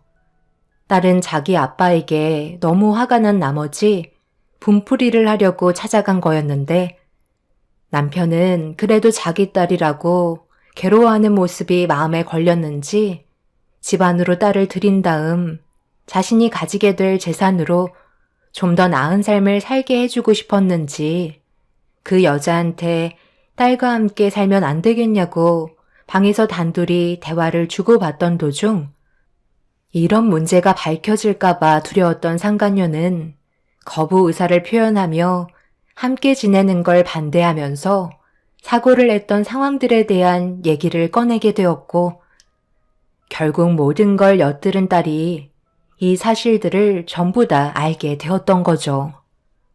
그리고 딸은 사고가 난 현장을 찾아가게 되었고 피해자인 가족들을 만나 모든 사실을 털어놓았는데 경찰에게 연행이 되면 자신들의 분이 풀리지 않을 것 같다는 말에 직접적으로 얼굴을 보고 싶어하는 피해자 가족들을 위해 상견례라는 계획을 꾸미게 된 거였어요.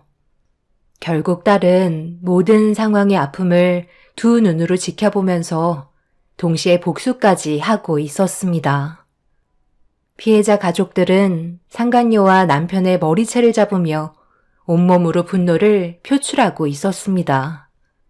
잠시 뒤 경찰들이 들이닥치면서 모두들 경찰서로 연행이 되면서 남편과 상간녀의 계획은 전부 물거품이 되고 말았어요.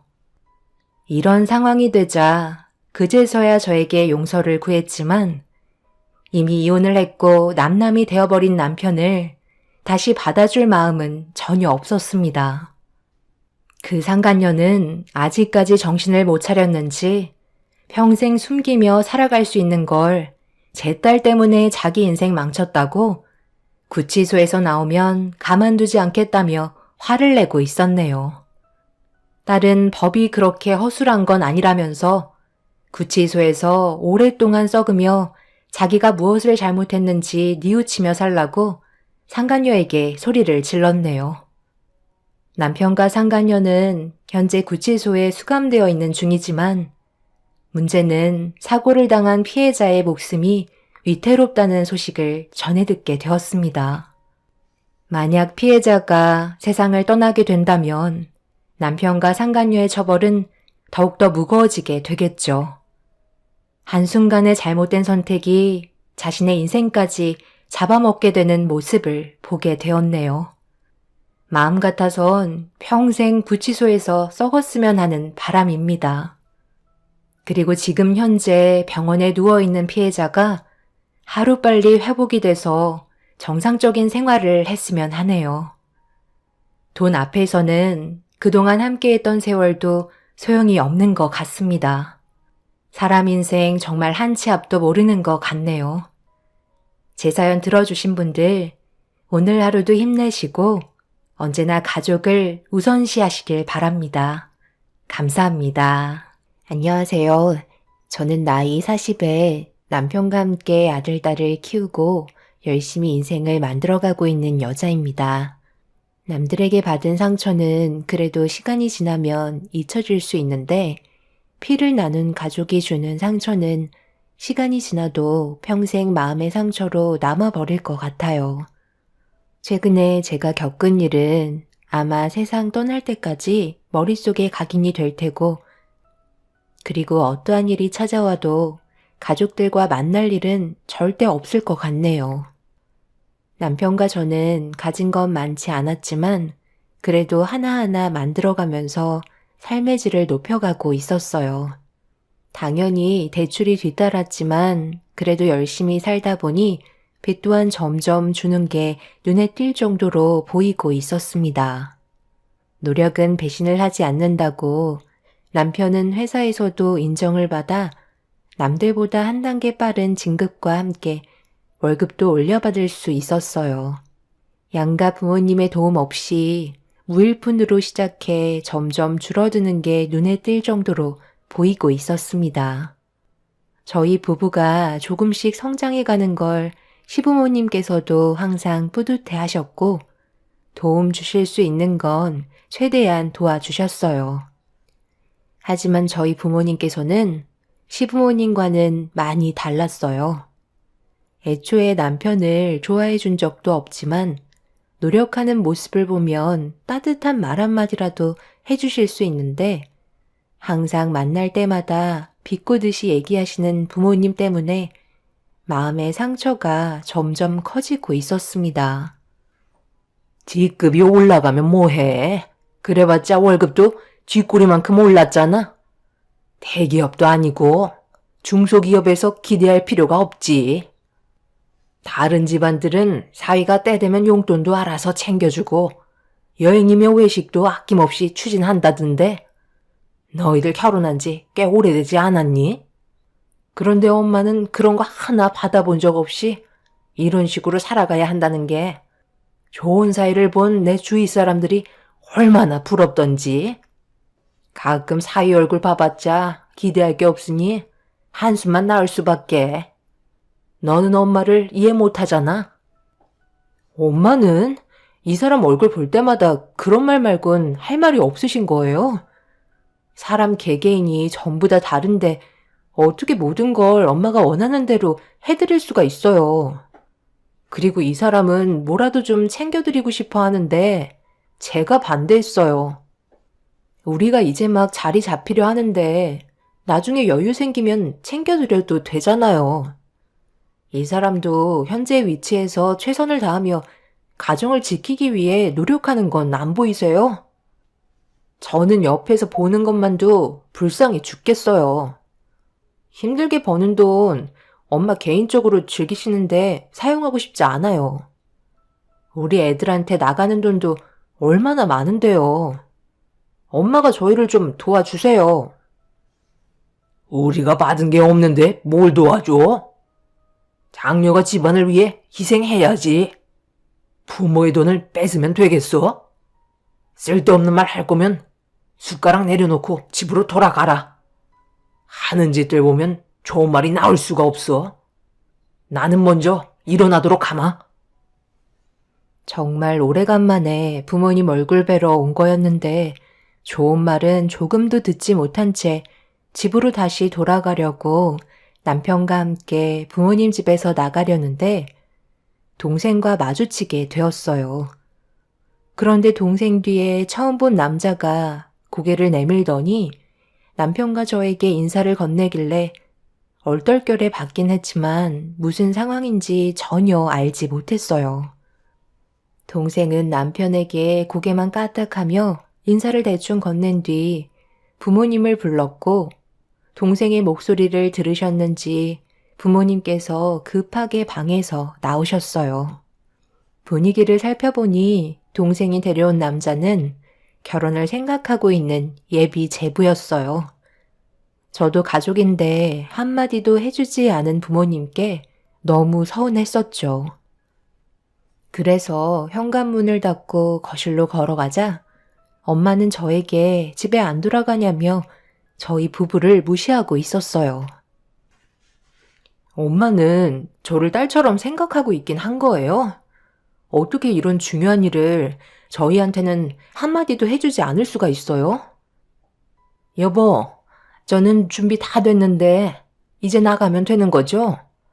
얘들아, 그냥 차에 있으면 되지. 뭐하러 집에까지 올라왔어? 이 사람이 엄마 아빠한테 일단 인사부터 드리고 싶다니까 올라왔죠. 아빠, 예약 시간 거의 다 됐어요. 서둘러 나가야 돼요. 다들 지금 우리 무시하는 거야? 내가 말하고 있잖아. 왜 내가 하는 말에는 대답을 해주지 않는 건데? 아유, 귀 떨어지겠다. 왜 이렇게 시끄럽니? 너희들도 볼 일 다 끝났잖아. 그럼 집으로 돌아가면 되는 거지. 뭘 사사건건 전부 다 참견하려 드는 거야? 오늘 박서방 인사 온다고 해서 밖에서 외식하기로 했다. 너희들은 밥 먹었잖아. 그리고 딱히 부를 일 없을 것 같아서 얘기 안 한 것뿐인데 잘못된 거라도 있는 거니? 우리 이제 나가봐야 하니까 너희들도 어서 돌아가. 저희를 무시한 부모님과 동생의 행동에 더는 참을 수가 없어 화를 내려 하자 남편이 저를 말린 뒤 부모님께 인사를 드린 다음 제 손을 잡고 먼저 밖으로 나왔어요. 저희 부부가 무시당하는 것도 화가 나긴 했지만 문제는 남편한테는 냉장고에서 드시고 남은 음식을 대충 데워서 던져주셨으면서 동생이 결혼하겠다고 남자를 데려오니 외식을 나간다는 말에 너무 서운했었어요. 남편도 표정이 그렇게 좋은 건 아니었지만 내색을 하지 않고 저를 차에 태운 뒤 시댁으로 출발을 했어요. 가는 동안 저도 모르게 눈물이 흘러버렸고 차별당한 남편이 너무 안쓰럽게 느껴졌어요. 그렇게 시부모님 댁에 도착하자마자 저희를 못 빠지게 기다리고 있던 아이들이 저희 품에 안겼고 출출하다는 남편의 말에 시모는 미리 음식을 준비해 두셨는지 저희를 주방으로 안내해 주셨어요. 시모는 저희가 올 시간에 맞춰 정말 많은 음식들을 준비해 주셨고 부모님 집에서 눈치 보느라 밥 한 숟갈 제대로 뜨지 못한 남편은 배가 많이 고팠는지 밥을 허겁지겁 먹기 시작했어요. 아들, 너 사돈댁에서 밥 먹고 온다고 하지 않았니? 자리가 불편해서 제대로 먹지 못한 거야? 체하겠다. 천천히 좀 먹어라. 어머님, 죄송해요. 다 제 잘못이에요. 이 사람이 대우받을 수 있게 제가 잘 챙겨야 하는데 그렇게 하지 못했네요. 그게 왜 너 탓이니? 내 아들과 이렇게 잘 살아주고 있는데 지금처럼만 서로 변함없이 잘 지냈으면 한다. 너도 내 아들 때문에 제대로 먹지 못했을 텐데 애들은 나한테 맡기고 편하게 한술 뜨렴. 사는 게 마음처럼 되지 않아서 많이 힘들지? 서로 챙겨주기도 부족한 시간들인데 헐뜯고 사는 건 참 미련한 짓이지. 그래도 어쩌겠니? 사람이 다른걸.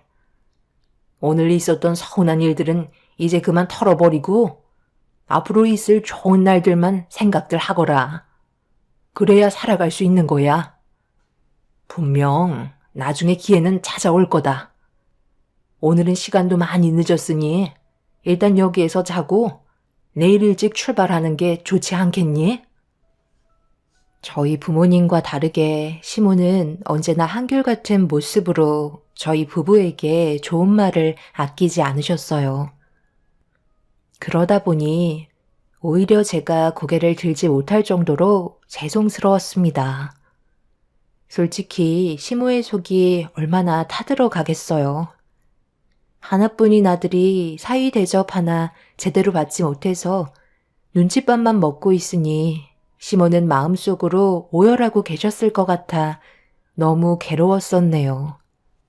저희 부부는 시모가 차려주신 밥을 급하게 비운 뒤 서로가 너무 피곤했기에 그날은 시댁에서 한숨 잔 뒤 아침 일찍 집에 들어가기로 결정하게 되었습니다. 긴장이 많이 풀린 남편은 곧바로 쓰러져 잠이 들었지만 저는 쉽게 눈을 감지 못했어요. 남편을 데리고 처음으로 저희 집에 인사를 드리러 갔을 때부터 부모님께서 남편을 보며 던졌던 첫 마디는 가지고 있는 재산이 얼마나 많은지 물어보셨고 마음속으로 기준을 정해 놓으셨던 부모님께서 개인적으로 모아둔 돈이 얼마 없다는 말을 꺼내자 그 자리에서 결혼을 반대하셨죠. 그때까지만 해도 제가 고생할까봐 그게 걱정이 돼서 그러시는 줄 알았어요. 그런데 알고 보니 부모님은 앞으로 저희 남편에게 달라붙어 이용해 먹을 생각밖에 없으셨던 거죠. 처음 보는 자리에서 남편에게 능력 없는 남자는 받아줄 수 없다고 무조건 원하시는 조건을 맞춰줄 수 있는 사위를 원한다고 못을 박으셨었어요. 하지만 그렇게 되지 않자 부모님께서 처음으로 인사드렸을 때부터 단 한 번도 좋은 말씀 해주신 적이 없으셨네요.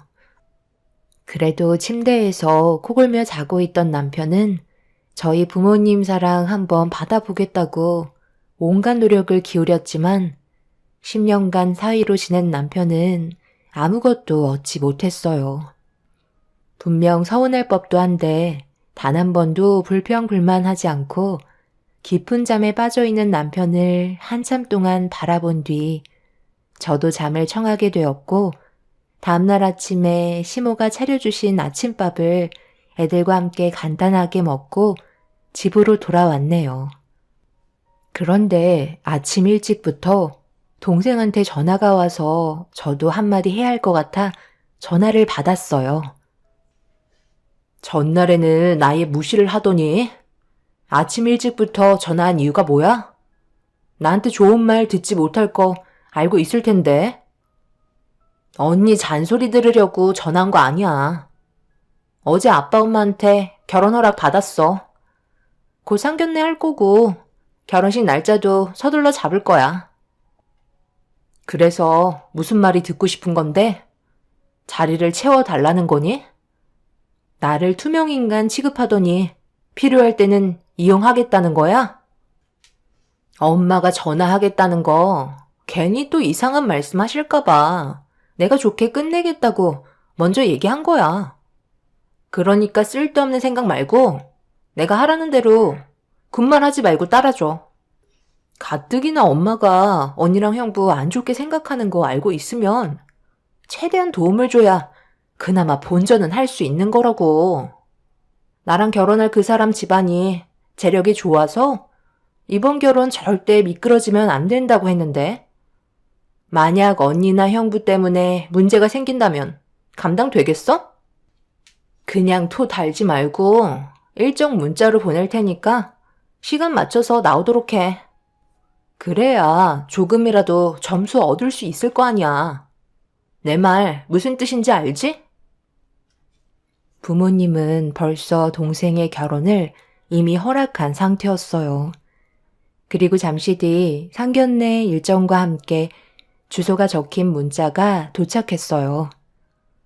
아침부터 정말 어이가 없었고 동생과 나눴던 대화를 남편에게 알려주게 되었죠. 남편은 별말 없이 당연히 가야 된다고 얘기했지만 솔직히 저는 가고 싶지 않았는데 그렇게 되면 저희 부모님께서 남편을 더 안 좋게 보실까봐 더는 군말하지 않고 상견례 일정 날 남편과 함께 참석하게 되었고 그래도 중요한 날인 만큼 저희 부부에게 크게 거슬리는 행동은 하지 않으셨어요. 그렇게 상견례 이후 동생은 결혼까지 이어지게 되었고 제부가 들어오고 나서부터 엄마는 전혀 다른 사람의 모습을 보여주고 있었어요. 그리고 제부가 정식으로 저희 집안 식구가 된 이후 처음으로 모두가 함께 모여 식사하는 자리가 마련되었는데 그동안 엄마라고 생각하면서 그래도 참고 지냈던 제 삶이 한순간에 무너지는 날이 되어 버렸습니다. 장모님, 이번에 저희가 그동안 정말 열심히 살아왔었잖아요. 악착같이 모아서 노력하니 좋은 결과도 뒤따라 오더라고요. 10년 만에 국민 평수인 34평의 전세로 이사를 갈 수 있게 되었어요. 제일 처음 알려드리는 거니 축하한다는 말 한마디만 해주세요. 꼴랑 34평 가지고 자네는 지금 축하해달라는 말이 나오나? 매매도 아닌 천세면서 너희들 나이면 누구나 살고 있는 집 아니니?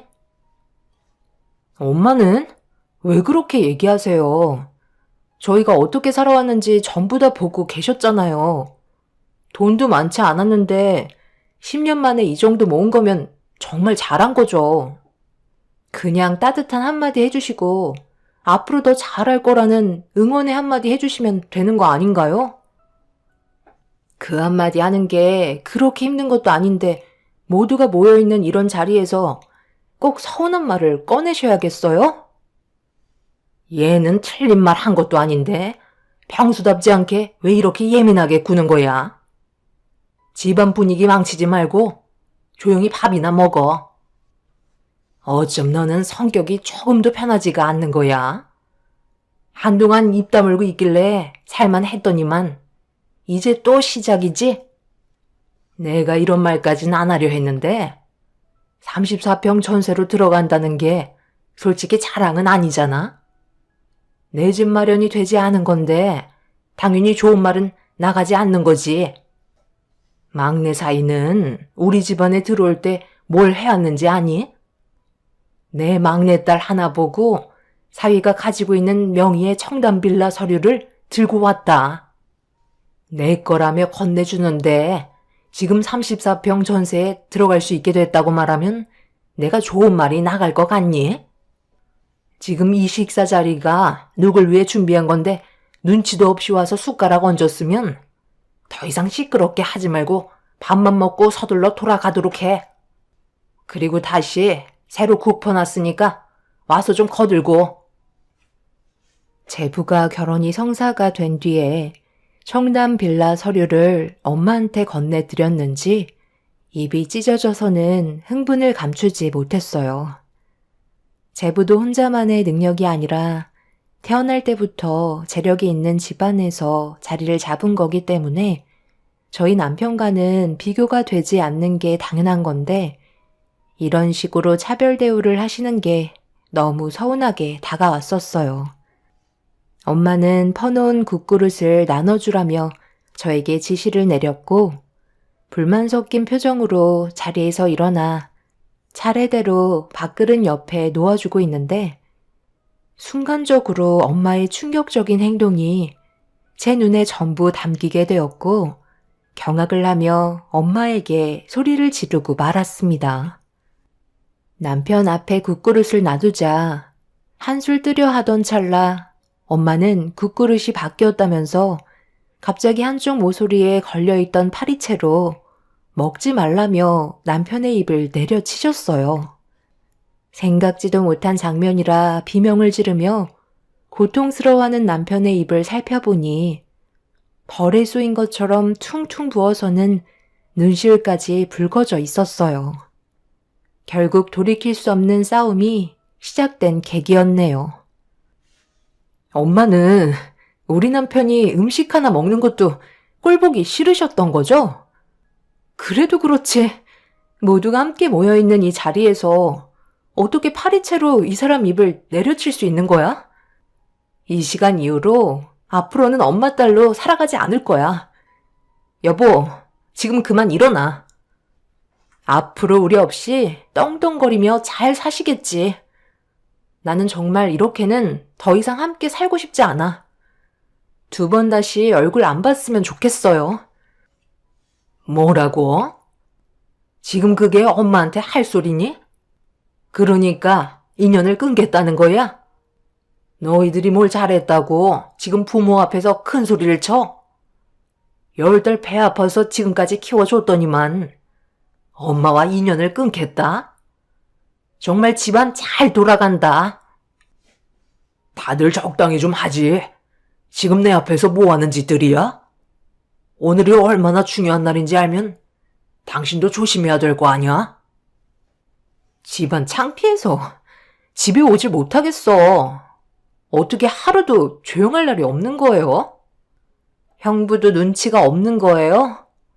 그깟 34평 전셋집이 뭐 그렇게 대수라고 자랑하고 싶으셨어요?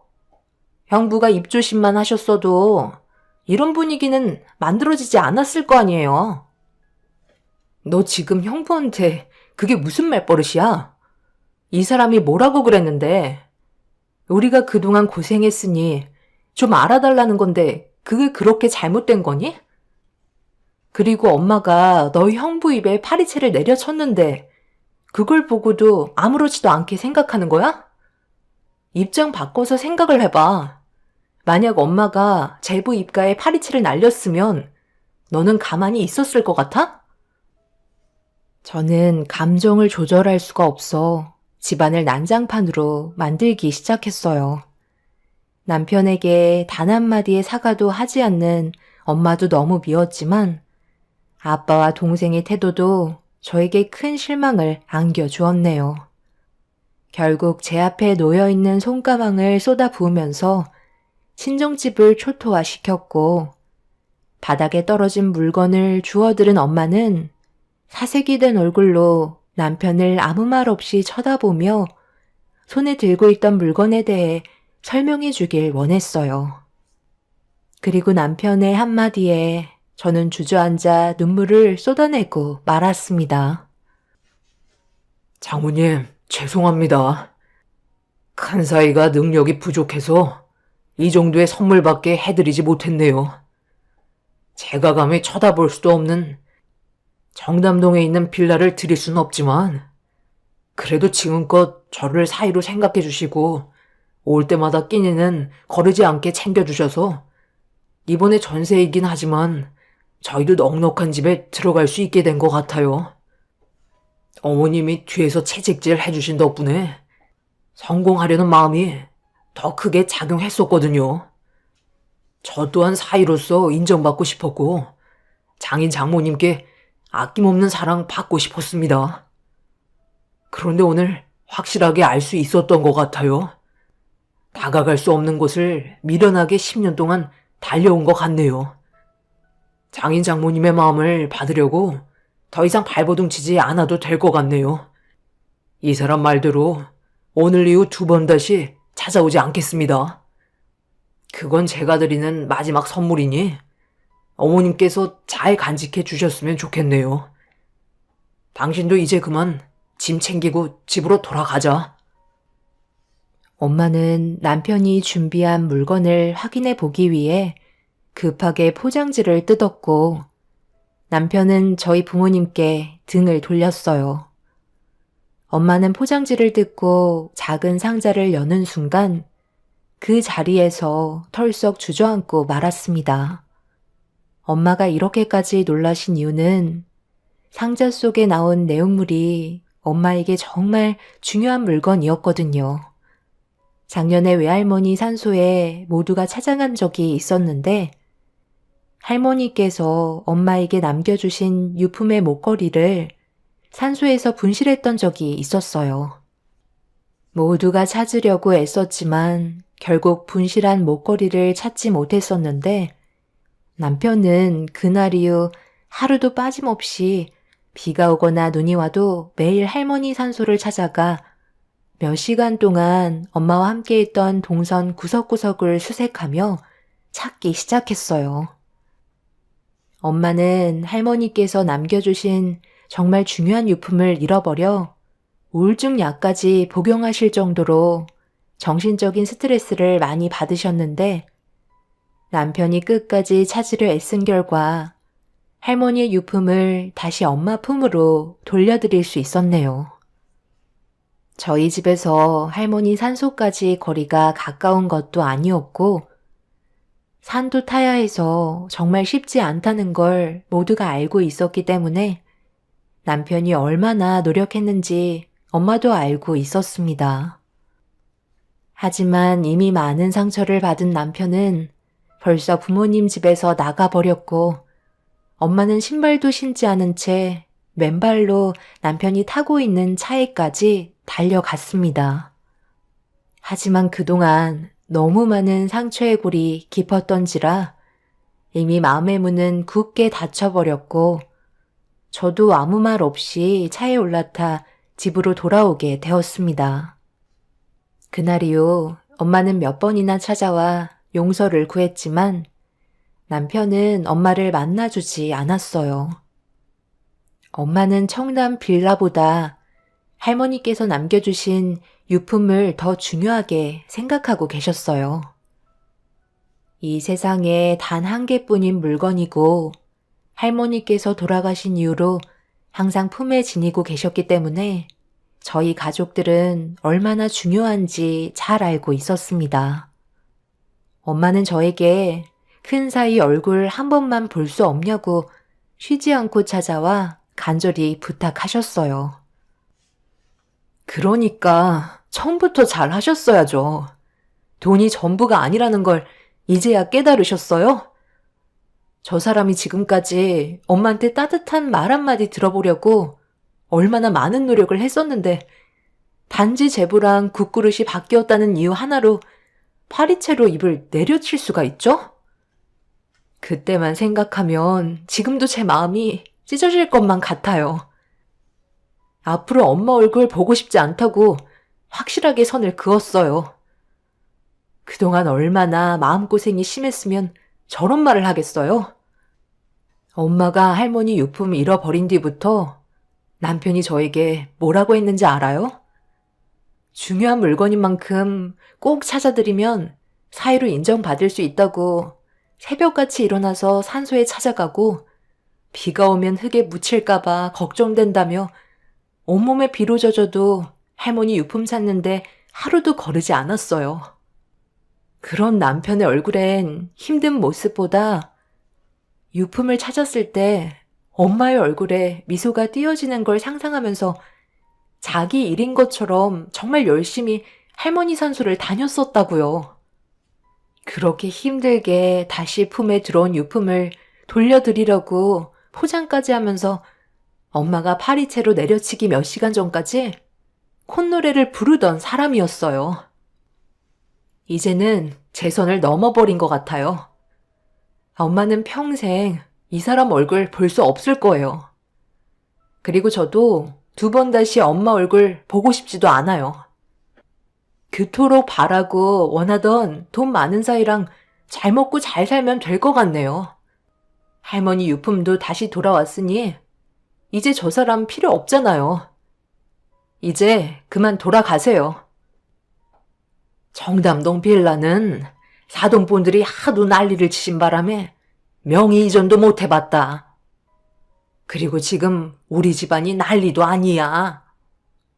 막내 사이가 그냥 가볍게 만나던 주변에 다른 여자들이 꽤 많았는지 둘이 결혼했다는 소식에 사이 집까지 찾아가서 네 동생이랑 처음 본 여자들과 한바탕 했었다는데 지금 그런 문제 때문에 상당히 골치가 아픈 상황이다. 근사이가 나서주면 정말 좋을 것 같은데 한 번만 도와줄 수 없겠니?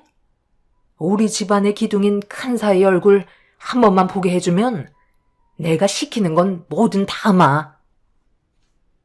제부가 들어오고 나서 집안은 이미 난리가 난 상태였어요.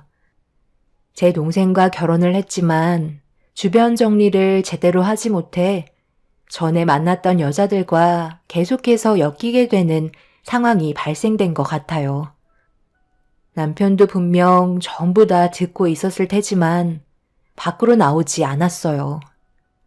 저희 의견은 단 한 번도 들어주려 하지 않았으면서 왜 남편이 뒤처리까지 해주길 바라시는지 이해할 수 없었습니다. 저는 엄마한테 2번 다시 찾아오지 말라며 강하게 얘기했지만 아직까지 쉬지 않고 저희 집 문을 두드리고 계십니다. 여기까지가 지금 현재 저희 가족이 겪고 있는 상황이에요. 여러분들께서 저희 부부가 앞으로 지금의 상황을 어떻게 처리하면 좋을지 조언 좀 해주시면 많은 도움이 될 것 같아요. 저는 일단 남편에게 이사하는 게 좋을 것 같다고 의견을 제시했어요. 하지만 착한 남편은 다시 문을 열어드리려 하고 있어요. 그래서 더 조율이 안 되는 것 같습니다. 여러분들께서 저희가 생각하는 것보다 더 좋은 방법으로 해결해 갈 수 있는 일이 있다면 알려주시면 감사할 것 같아요. 앞으로 남은 인생 제발 웃으면서 살고 싶습니다. 감사합니다.